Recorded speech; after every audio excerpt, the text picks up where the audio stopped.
Here's Josh Hennig.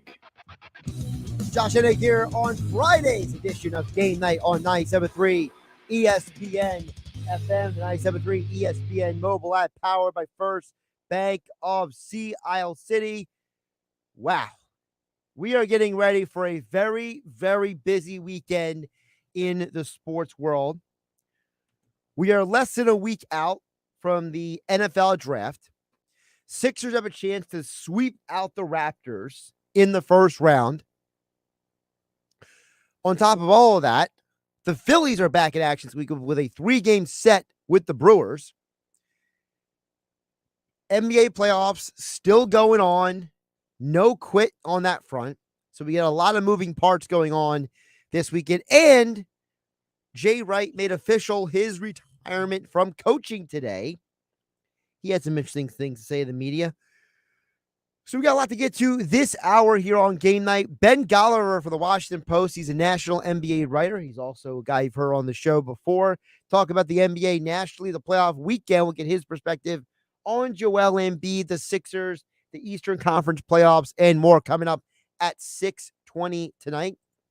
You can join the conversation at 609-403-0973 is the text board, 609-403-0973.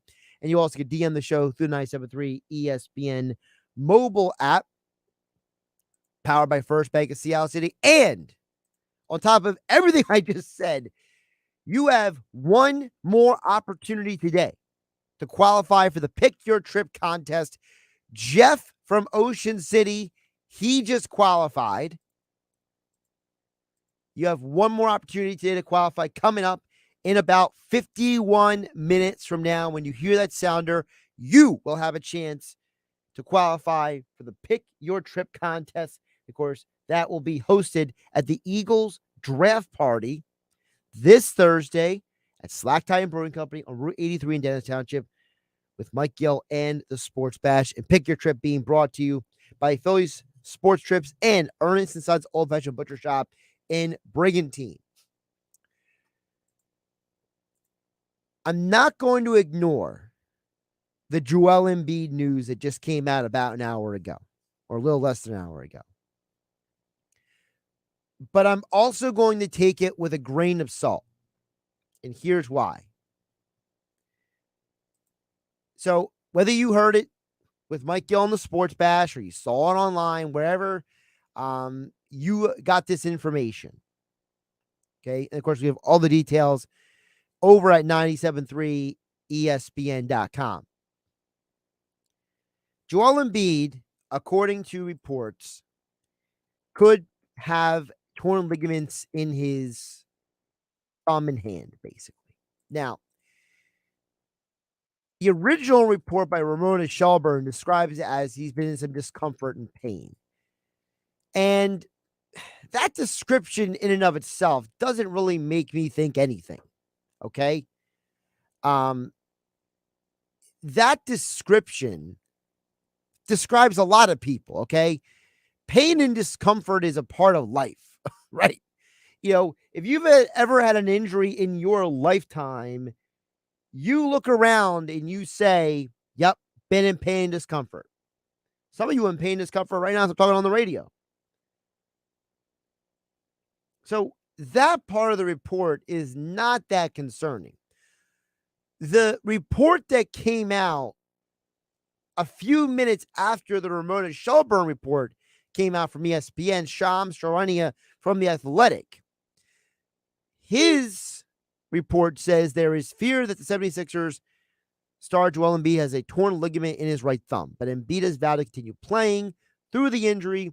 Embiid will rely on his pain tolerance and the 76ers medical staff. Now, to me, the key part of all of this is the last little piece that says 76ers medical staff. I have seen this organization go out of their way to protect Embiid from himself. I've seen this organization numerous times proceed with an abundance of caution when it comes to Joel.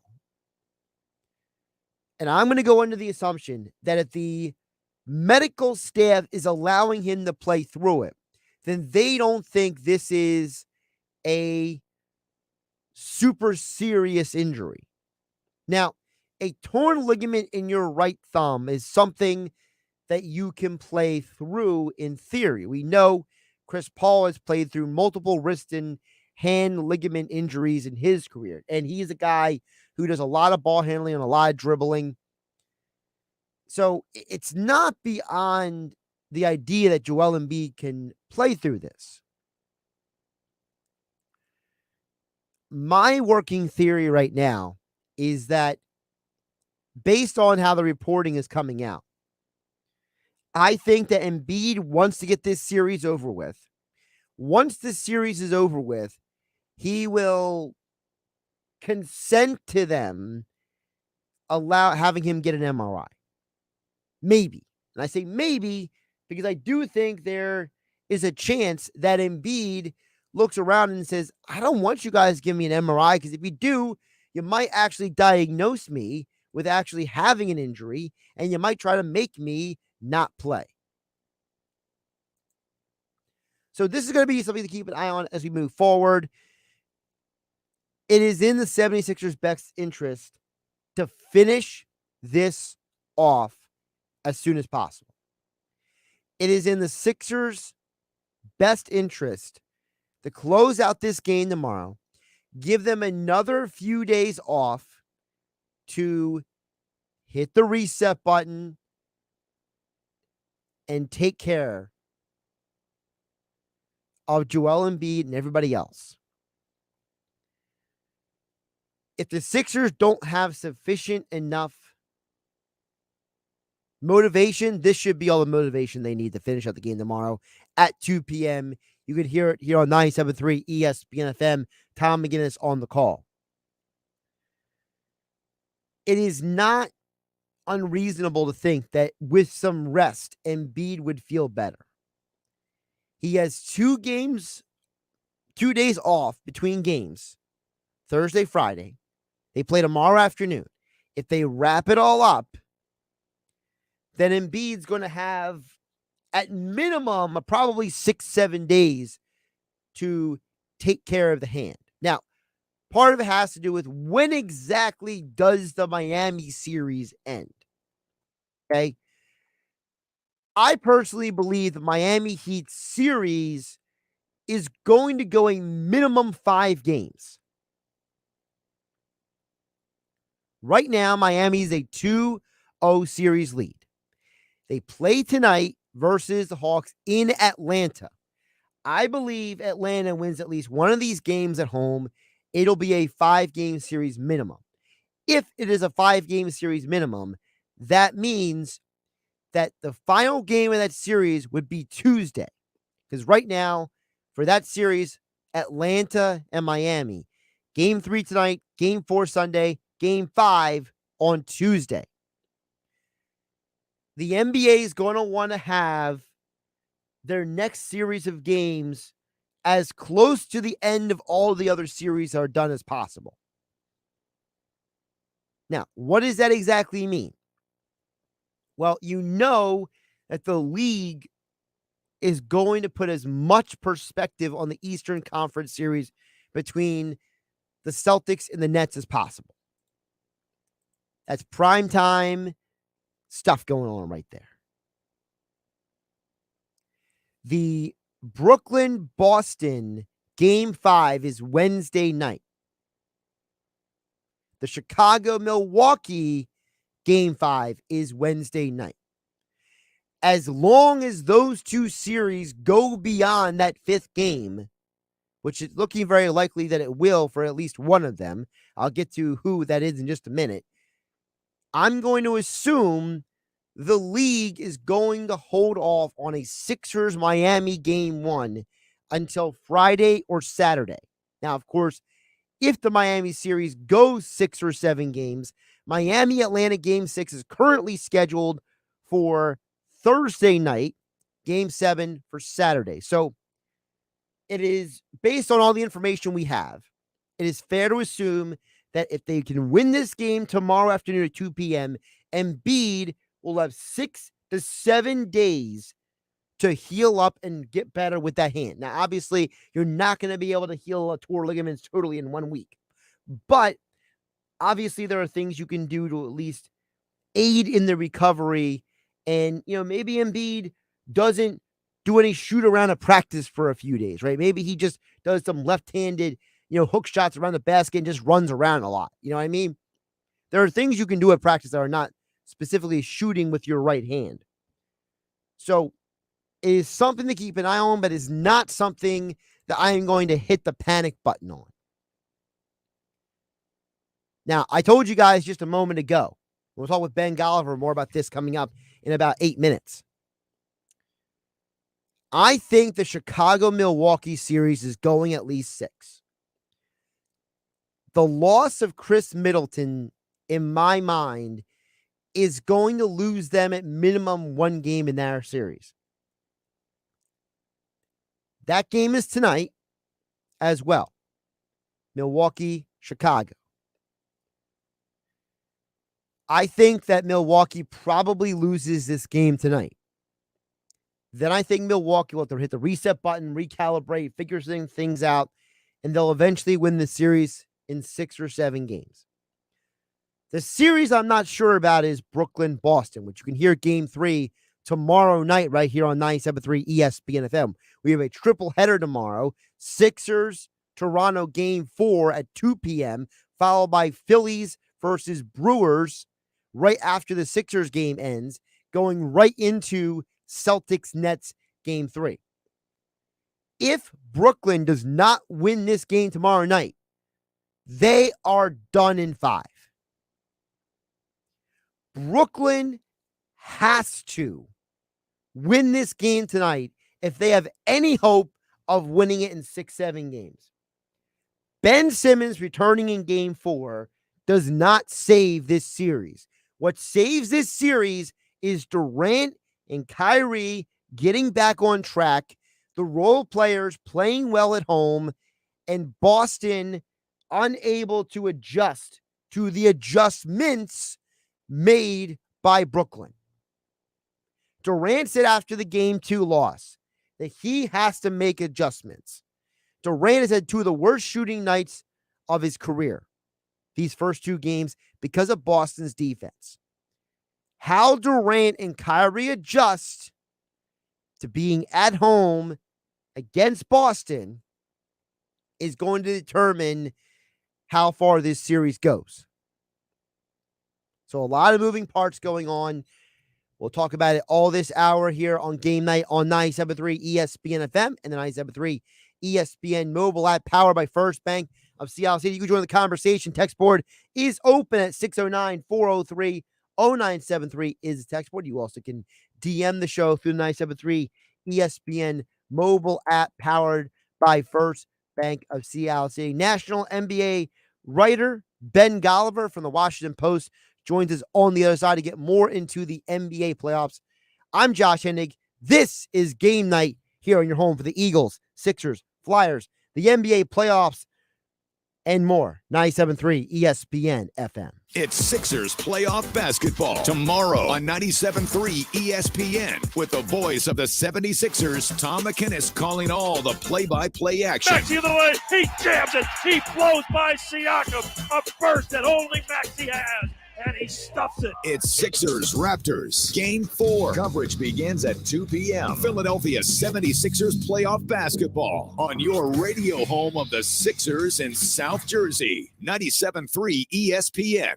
Spring into savings all month and spring out of that car you hate at Matt Blatt Kia in Egg Harbor Township or Toms River. We'll take any trade, any make, any condition, even if you're stuck in a loan or lease. Matt Blatt Kia can get you released. Do you have a job? Do you clear $350 per week? You could be approved with 0 down and low interest rate financing on every clearly marked new Kia in stock. And remember, we have new Kias arriving daily. Just because you don't see it on the lot doesn't mean mean you can't be driving your new Kia home tomorrow. So bring any trade to Matt Blatt Kia, even if you owe thousands more than it's worth. And don't forget, you can't make a mistake with our 4-day love it or leave it return policy. It's gotta be a Matt Blatt Kia. Offers with approved credit through Kia Motors Finance. Not all will qualify. Go to mattblattkiamj.com for complete details. Expires 5/8/2022. Matt Blatt Kia, 6211 Black Horse Pike, Egg Harbor Township. And now on Route 37 in Toms River.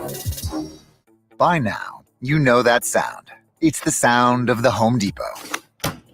But what about those sounds? Those are the sounds of a new LG laundry pair with Turbo Wash 3D that provides a powerful yet gentle clean in just 29 minutes, making this the sound of savings on top brand appliances. The Home Depot. How doers get more done. Save up to $700 on LG laundry with your choice of top-load or front-load LG high-capacity laundry pairs at the Home Depot. Valid April 21st to May 11th. U.S. only. Gas dryer extra. Wash by glass. See store for details.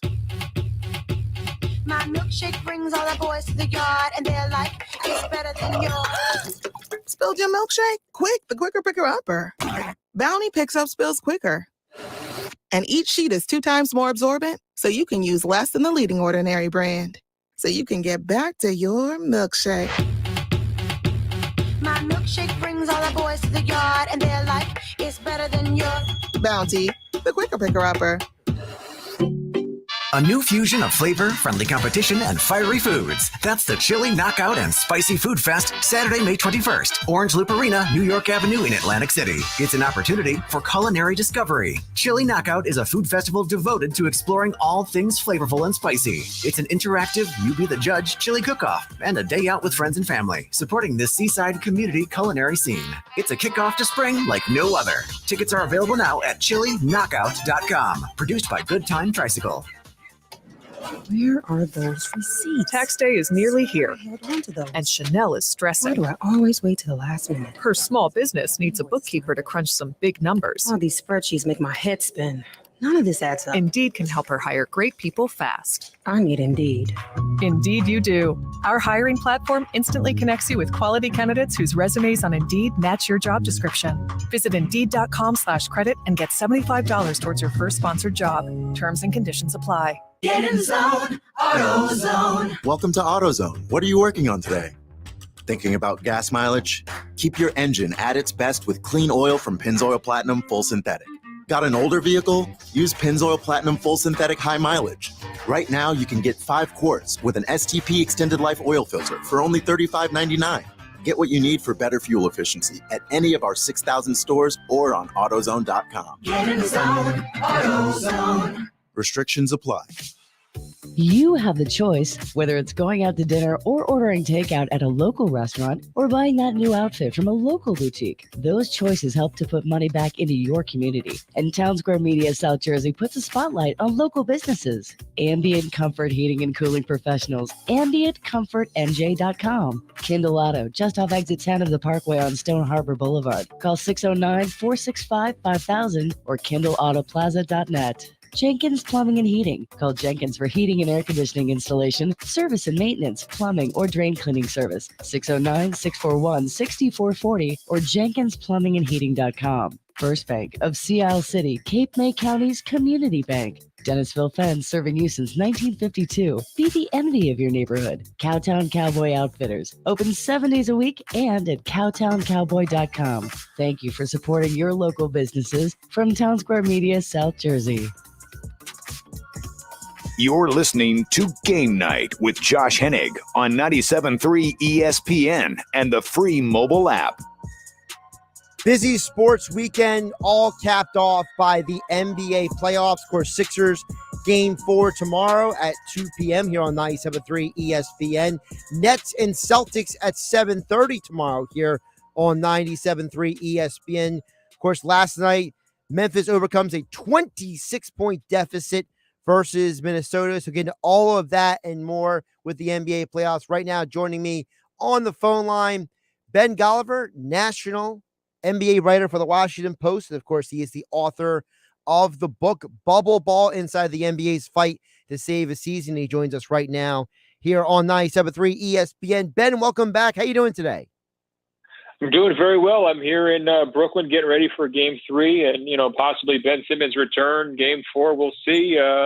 It's best time of year for me, honestly. How are you doing? I'm doing good. Let's start with the Brooklyn Celtics situation, because you said you're there in Brooklyn. Ben Simmons spoke to the media.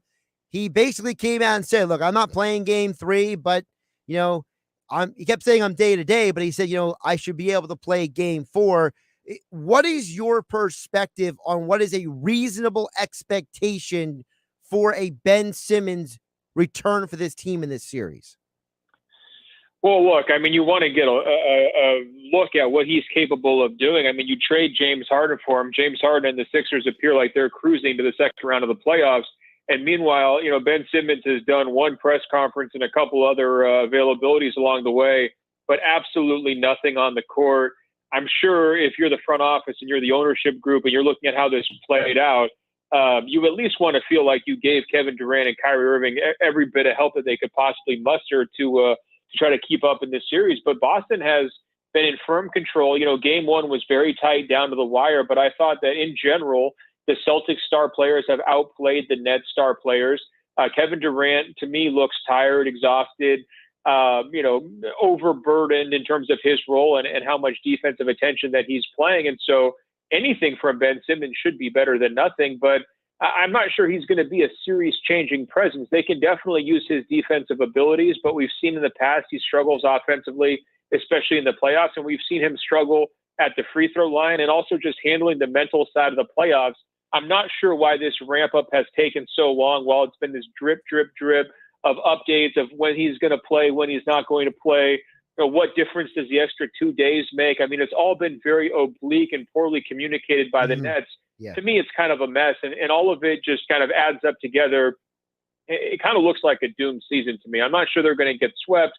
I still think that they can kind of punch back and potentially hold home court advantage in this series, but this is not what they had in mind when they traded for him back in February.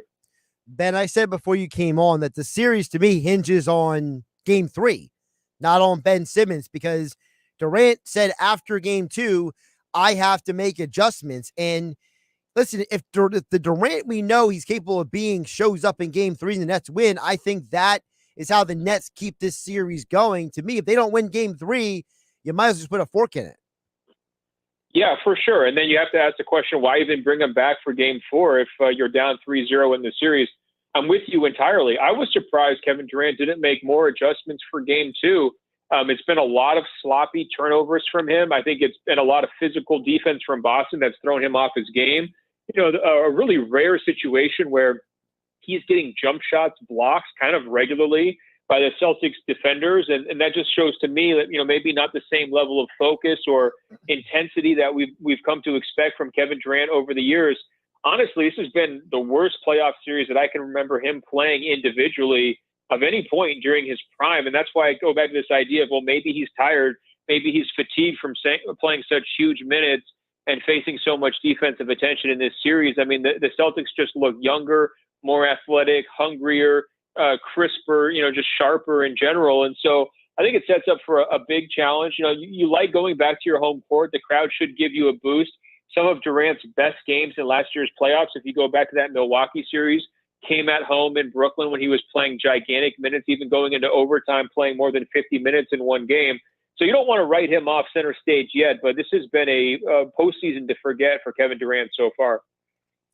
Touch on Boston for a minute. I feel like what I've seen from Boston is the strength of their defense is their ability to match up with other perimeter players. And listen, Durant and Kyrie are elite scorers, but Boston seems to be able to do something. And how much of that is personnel? How much of that is Udoka was on the staff previously? Like, what do you factor Boston being able to do what they've done the first 2 games? It's interesting. If you go back to last summer in Tokyo, there was that video floating around of Ime Udoka kind of talking trash to Kevin Durant and Patty Mills. And he was telling Kevin Durant, hey, we know how to lock up Patty Mills. What he left out was that apparently Ime Udoka knows how to lock up Kevin Durant too. It's been a very interesting defensive scheme where they just keep bumping him and knocking him off his spot before he can even get the basketball, denying him the easy passes, coming up to the perimeter and then just contesting every shot he takes. They're doing an absolutely great job of making him work. And I would just add to what you said about the strength of their defense. I look at the Celtics group. I don't really see a lot of weaknesses with their group either because, in the past, Al Horford has done a really good job against centers like Joel Embiid defensively as well. I thought Horford's ability to double team Kyrie Irving late in game one was really crucial to help kind of set up that final shot by Jason Tatum, the game winner. And you're just seeing great defense all over the court, whether it's from their interior players or their perimeter guys, both. So to me, it's just been a very focused and together effort. And that's how it's been for the Celtics these last couple of months.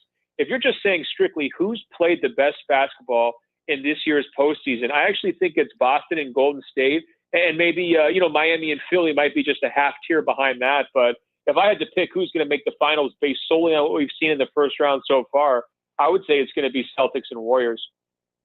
Ben Golliver, national NBA writer for the Washington Post, joining us right here on Game Night on 97.3 ESPN at Ben Golliver on Twitter. Let's hit on the Sixers. Up 3-0 right now. But Ben, to me, that Game 3 win might have been the most impressive win of the season for the 76ers because they were down at one point. I believe it was 17 points to the Raptors. They scratched and clawed their way back to get to overtime. They win it in overtime, and it felt like Toronto gave Philadelphia their best punch. They knocked them on the mat. Philly got back up and said, "Is that all you got?" I just have to wonder, what does Toronto have left to offer? No, that's really well said. I mean, you called it their best win of the season. I think if you saw what Nick Nurse said, it was the most painful loss that he could remember of his 4-year tenure with the Toronto Raptors. And so, that's saying a lot when you're blowing a lead in that spot, when you have multiple opportunities at the free throw line to win that game, both in regulation and overtime, and you don't get it done. And then, of course, on the decisive play where you just totally botch the inbounds defense, letting Embiid get a very, very clean look at that game-winning three-pointer. And I think Nurse said afterwards there was like 3 different things he wished he could have done better on the same play. Only 3, not 4, not 5. I mean, it was, how many different things can you screw up in one particular spot? So, Toronto showed a lot of fight, a lot of guts and heart at home in Game 3. But the story of this series to me has been the collective impact of all of Philadelphia's players. Embiid has played great. He's drawn tons of attention, but it really hasn't been that one-man show. The offense has been very balanced. You've gotten some nice contributions from Tyrese Maxey, Tobias Harris, and then even James Harden, who hasn't been putting up huge scoring numbers, has done a pretty good job of just keeping the ball moving and just, getting them into their flow. And so, you add all those things up. I think it's the most impressed I've been by the 76ers here in recent history, really. Maybe even going back to that Jimmy Butler year when they played Toronto in the second round, in terms of how they're playing and how ready they look to go forward and advance. You don't want to write these teams off, but if it winds up being Miami Heat and Philly in the second round, and all signs are pointing to that could be just an awesome heavyweight fight type of series. I mean, you got the history there between Jimmy Butler and his former team. Yep. You've got 2 teams that are really desperate to kind of get back into that conference final stage. For Philly, it's been a long time. They've never done it with Joel Embiid. You've got a great matchup, inside, between Embiid and Bam Adebayo, who got a lot of Defensive Player of the Year buzz this year. So you add all that up. I mean, that could be a very special series. Coming into this series with the Raptors, and I'll admit it, I thought this was going to be a 6-7 game series because I thought the Raptors were going to give Philadelphia some body shots. That you keep on going with that analogy. Now we're up 3-0, so I was obviously wrong. But, what have we learned from Philadelphia in these 3 games? Because I think a lot of people coming into the postseason were like, Harden, Doc Rivers. We don't know. Now where are we at? Well, I think we've learned something about Toronto as well, right? I mean, this is a young team. This was a reloading team after they traded Kyle Lowry. This was a group that was playing a rookie, Scotty Barnes, an awful lot of minutes. And this was a team that, pretty early in the series had some significant injury issues, whether it was Scotty Barnes and his foot and ankle, whether it was Thaddeus Young with his injury, and also Gary Trent being sick, right? So, to me, I think I was with you. I thought Toronto was going to put up a huge fight. And I think that the Raptors, they just got exposed a little bit, still being a little bit young, still a little bit inexperienced. And then their star players, Van Vliet and Siakam, haven't necessarily played like true stars. And, Philly stars have absolutely outplayed them so far in this series. And so maybe there was just a little bit too much hype, a little bit too much groupthink around exactly how good Toronto was. They might have been a little bit more of a regular season team. And one reason why, Nick Nurse just plays his starters huge minutes all season long. Van Vliet, and Siakam among the NBA's minutes leaders this year. And so I just wonder if they didn't quite have another gear to get to here in the playoffs. Now flip it around for Philly, kind of an up and down last month of the season, right? And that was probably part of the reason why you were a little bit skeptical and expecting a longer series against Toronto. They just weren't clicking on all cylinders. Harden had some tough moments. We hadn't necessarily seen, the true cohesion factor for them. But as soon as the playoffs started, they just kind of like switched into sixth gear, and it looked really pretty, sort of like it looked right after that Harden trade where he had such a nice honeymoon period. So I think it's a case of, Philadelphia's talent winning out, its top-end talent, and then Embiid just very clearly being the biggest force in the series. And that was probably the most predictable aspect of this matchup. Toronto just doesn't have the big guys inside to really keep Embiid out of the paint or make him work that hard.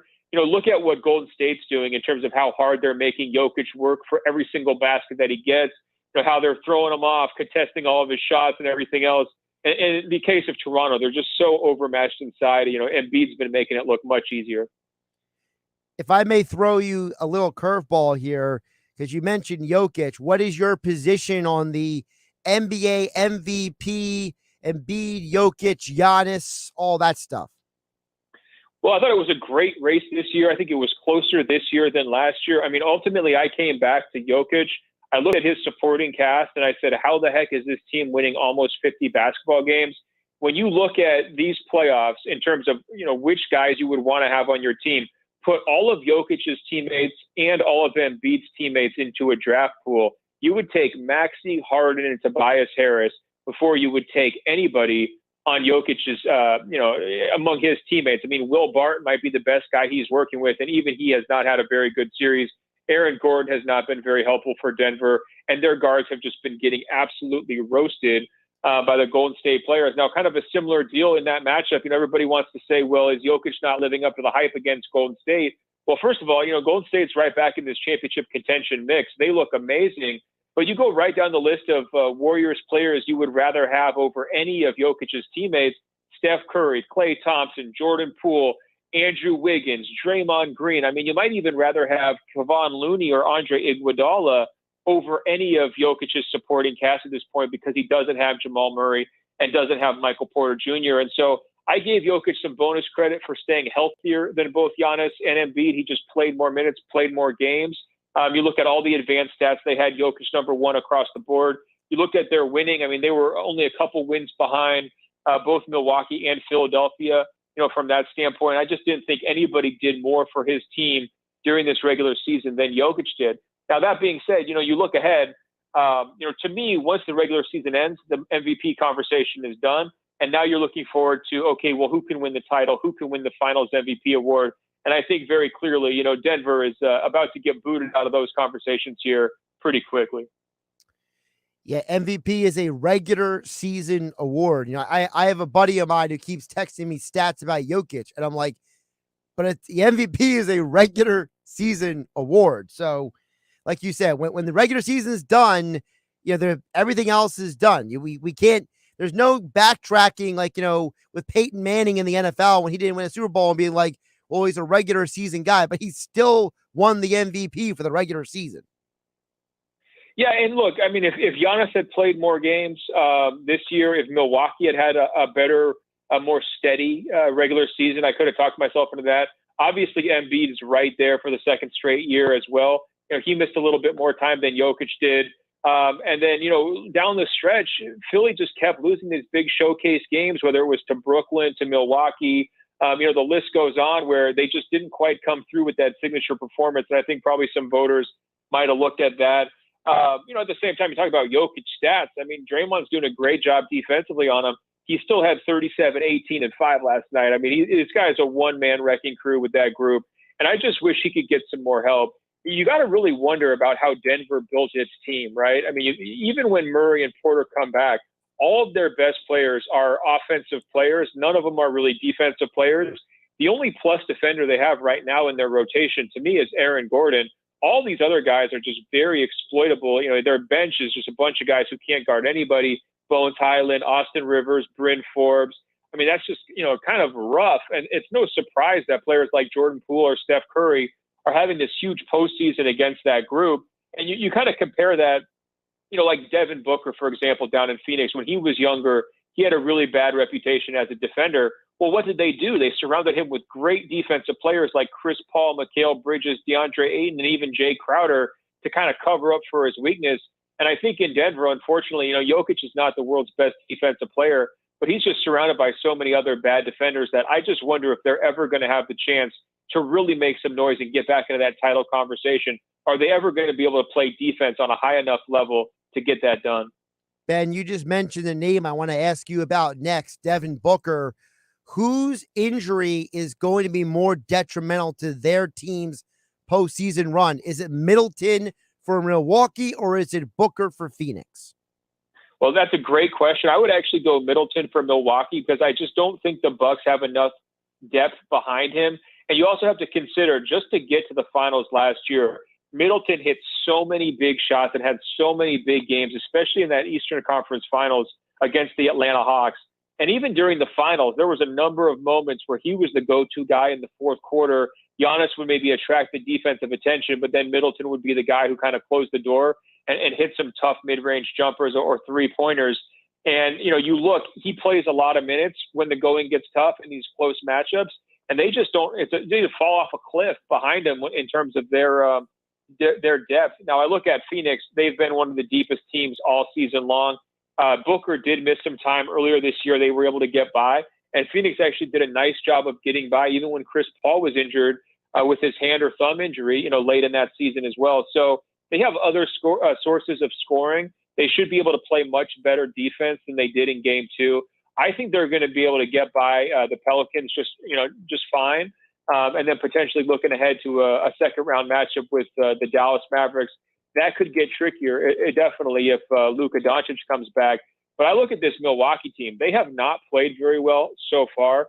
I think they've got a lot to prove. Of those 5 teams in the Eastern Conference that everybody was really hyping up, whether it was Brooklyn, Philly, Miami, Boston, and Milwaukee, I think Milwaukee has been the most disappointing of those 5 teams so far in the playoffs.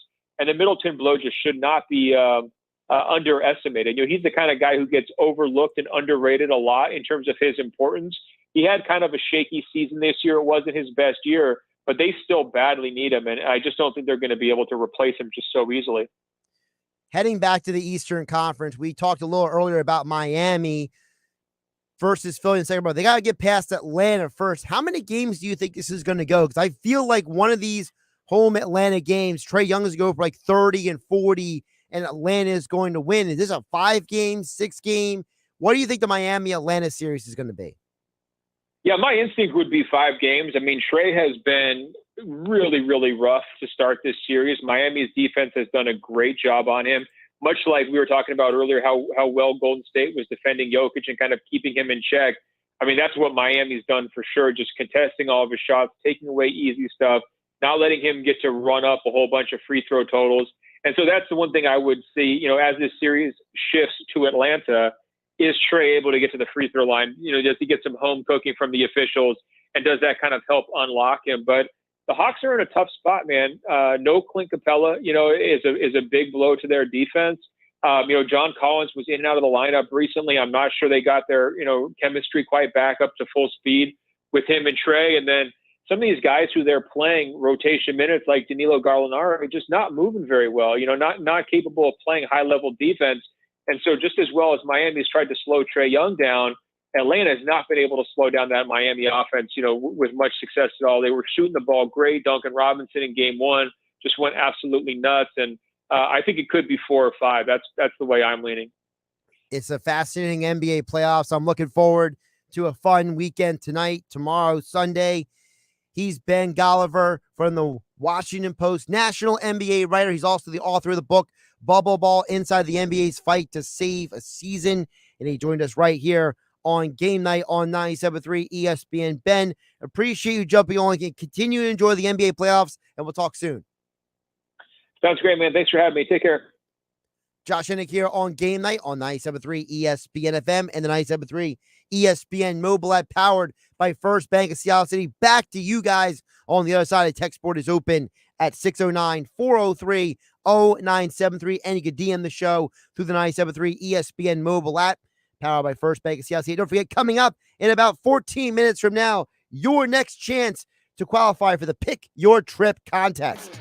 Saturday morning in the locker room with Billy Schwein. We got a big show lined up for you. Brad Quast joins me in the studio. The Sixers prepare for Game 4 in Toronto. Can they sweep the Raptors? The sportsbook consigliere Dave Sharapan checks in from Vegas with his picks. With the surprising news of Coach Jay Wright's retirement, we will hear from a colleague and close personal friend of Coach Wright, Phil Martelli. Phil will give us his thoughts. Phillies and Eagles talking more. It's the locker room with Billy Schwein, Saturday morning from 10 a.m. to noon on 97.3 ESPN and the mobile app. With GMF financing approved credit excludes Corvette. This just in. Right now, Bennett Chevrolet is paying a minimum $8,000 for any trade. That's at least $8,000 for any trade, running or not. Bennett is doing it again. Want $8,000 for that old rotted out rat trap? Just drive it, push it, tow it to Bennett Chevrolet for a minimum $8,000 towards any pre-owned vehicle in stock. Got a good trade? Well, if we're paying a minimum $8,000 for total junk, imagine how much more you'll get for a good quality trade. Looking for new? There's no beating Bennett, because unlike other dealers, we're not selling over factory sticker. And there's 0% available financing. Plus, if you're stuck in a lease, bring it to Bennett. We can get you out early, any make, any model. And remember, Bennett will buy yours even if you don't buy ours. Stop in for a quick quote. No pressure or obligation, because our non-commissioned sales staff is paid based on your satisfaction, not how much you spend. Find new roads at Bennett Chevrolet, Egg Harbor Township, and BennettChevy.com. What makes mulch so lovable? The texture? The smell? Well, it's not just people that love mulch. Your plants do too. Retaining moisture and regulating soil temps, it's the whole package. And when you use Scott's Earthgrow or exclusive Vigoro wood mulches, you can even pick the color. What's not to love? Stop in for mulch and everything else you need this season. It feels like spring at the Home Depot. How doers get more done. My milkshake brings all the boys to the yard, and they're like, it's better than yours. Spilled your milkshake? Quick, the quicker picker upper. Bounty picks up spills quicker. And each sheet is 2 times more absorbent, so you can use less than the leading ordinary brand. So you can get back to your milkshake. My milkshake brings all the boys to the yard, and they're like, it's better than yours. Bounty, the quicker picker upper. At Ocean First Bank, our first thought is you. We put you first in all we do. Community banking for a century. We treat you like your family. Whatever you need, whatever you dream, let's make it a reality. Ocean First Bank, putting you first. Now, more than ever, having access to your accounts from the comfort of your home is important. That's why we offer top-rated digital banking services that allow you to do things like open accounts and pay bills online, even deposit checks from your phone. Whatever you need, whatever you dream, let's make it a reality. Ocean First Bank, putting you first. Member FDIC, Equal Housing Opportunity Lender. Carrie, can you make sure Ada's cleaned up? Restaurant Week has Sanjay's tables jam-packed. Can somebody please refill the... He needs more servers to keep these new customers coming back. Let's keep these tables turning as fast as possible, okay? Gonna need to hustle. Indeed can help him hire great people fast. I need Indeed. Indeed you do. Our hiring platform instantly connects you with quality candidates whose resumes on Indeed match your job description. Visit Indeed.com/credit and get $75 towards your first sponsored job. Terms and conditions apply. Kelley Blue Book is the one-stop shop for pricing, fixing, selling, and instant cash offering. Instant Cash Offer is exactly what it sounds like. An official offer to buy or trade your car. Woohoo! Just enter your VIN or license plate, answer a few questions about your car's history, and what kind of condition it's in. In minutes, you'll receive an offer to sell or trade your car that you can be sure is fair. Then choose a dealer to purchase your car and schedule a time to meet. For all of the its, KBB.com. Straight Talk Wireless now has the new iPhone 13 with cinematic mode, which lets you focus on what matters. And with Straight Talk, you can focus on getting the best deal. Our Silver Unlimited plan is just $45 a month for unlimited talk, text, and data. And it runs on the largest, most dependable networks, now with nationwide 5G. With the iPhone 13 on Straight Talk, you can share whatever you want, wherever you want. Straight Talk Wireless. 5G capable device required. Actual availability, coverage, and speed may vary. See terms and conditions at straighttalk.com. Pro. Progressive Fence and Rail. Fencing, railing, shower enclosures for home builders and homeowners. Customized just for you. Awnings and decks, yeah, we do those too. Yeah. We get it done right. We get it done fast. With quality products built to last. If you need help around the outside of your home, the only name you need to know is Pro. ProgressiveFenceandRail.com. Now, more Game Night with Josh Hennig on 97.3 ESPN and the free mobile app. Don't forget your next opportunity to qualify, your final opportunity of the week to qualify for the Pick Your Trip contest will be coming up in less than 10 minutes from now. Pick your trip, courtesy of Philly Sports Trips. Do Philly Sports road trips with the pros. Plan your trip at phillysporttrips.com. Also brought to you by Ernest & Sons Old Fashioned Butcher Shop in Brigantine. One lucky listener next Thursday at the Eagles draft party will win a trip for two to the 2022 Eagles road game of their choice. The Sports Bash with Mike Gill will be live this coming Thursday, April 28th at Slack Tie Brewing Company on Route 83 in Dennis Township, where one lucky listener will pick their trip. The call number 7 coming up in about under 7 minutes, roughly 7 minutes from now. Josh Hennig hanging out with you here on Game Night on 97.3 ESPN FM. Of course, you can join the conversation at 609-403-0973 on the text board, or you can DM the show through the 97.3 ESPN mobile app powered by First Bank, Sea City. A couple things I want to follow up with Ben Golliver was saying. First of all, he was saying that the Middleton injury he thinks is more detrimental to Milwaukee than Booker's injury is to Phoenix for a long-term run. Now, Middleton is supposed to be reevaluated in 2 weeks. Booker's injury is supposed to be a 3 to 4 week injury. So let's go into the assumption that both guys are out 4 weeks just to make all things equal, right? What you're saying is you're taking these guys out of the equation for the second round. If Phoenix wins their series and chalk plays out, Dallas will face Phoenix in the next round. If Milwaukee wins their series, they would face either Boston or Brooklyn in the next round. If I'm Milwaukee, I want no part of Boston in the next round. Because without Middleton, you lose one of your primary floor spacers. Now, you are depending on Brook Lopez and Drew Holiday to be knockdown shooters consistently without Middleton's all-around offensive game to balance out the floor and the offense. Now you're putting more focus, more pressure, more attention onto Giannis. We know what Boston has already done with Durant and Kyrie these 2 games. You don't think they can do the same thing to Milwaukee? I think they can. Milwaukee right now has 2 things going on. 1, they got to beat Chicago in their series. And 2, they're hoping Brooklyn comes back and wins that series, because Milwaukee without Middleton would be in a whole lot of hurt versus Boston. On the flip side, without Booker versus Dallas, I think that Phoenix can win shootout games and grind out fourth quarters with Dallas. I think Dallas has shown the ability in their series to win without Luka, and that's dangerous because Luka is one of the 10 best players in this league.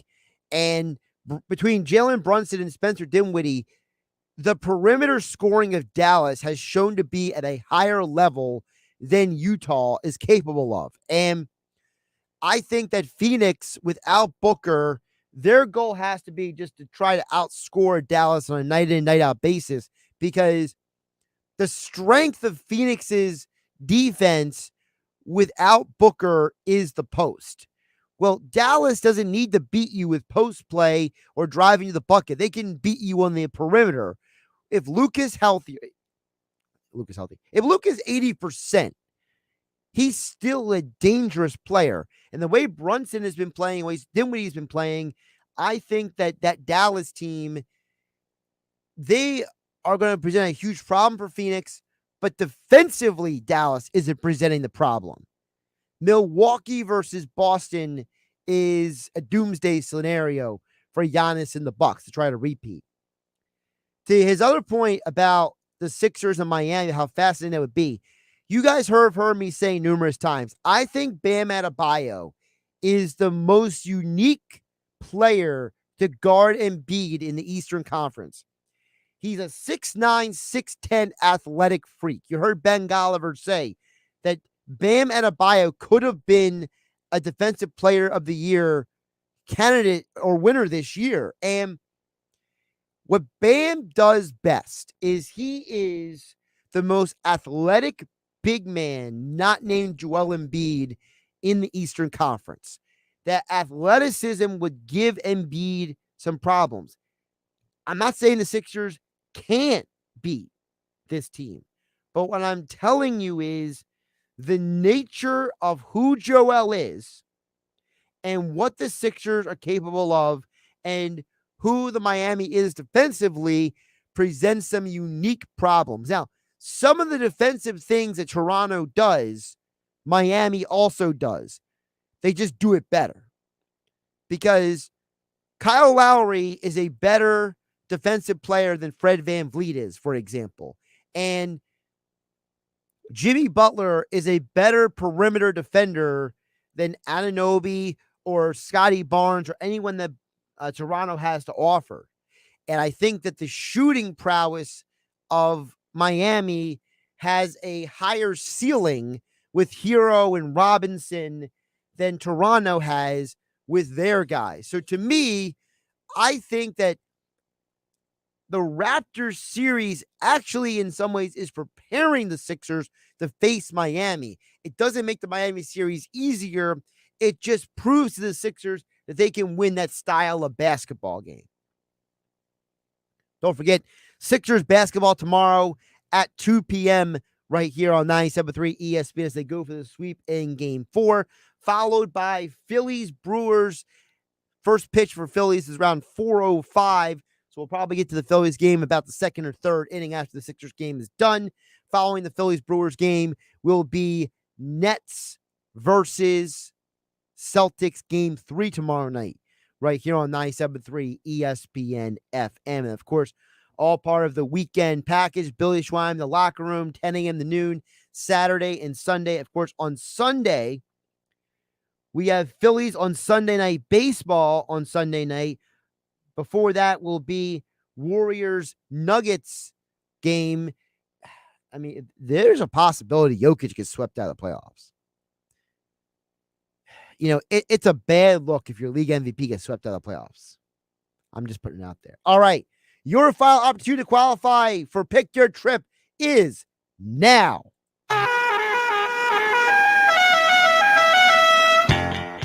Give me caller number 7 at 609-573-3776. 609-573-3776. You are the final qualifier, caller number 7 of the week for the Pick Your Trip contest, where one lucky listener will win a trip for 2 to a 2022 Eagles road game, all courtesy of Philly Sports Trips and Ernest & Sons Old Fashioned Butcher Shop. Remember, as a qualifier, you must be present at Slack Tie Brewing Company on Route 83 in Dennis Township this Thursday with Mike Gill and the Sports Bash for the Eagles draft party. Caller number 7, you are a qualifier at 609-573-3776. I'm Josh Hennig. This is Game Night. Have a great night. I'll catch you later.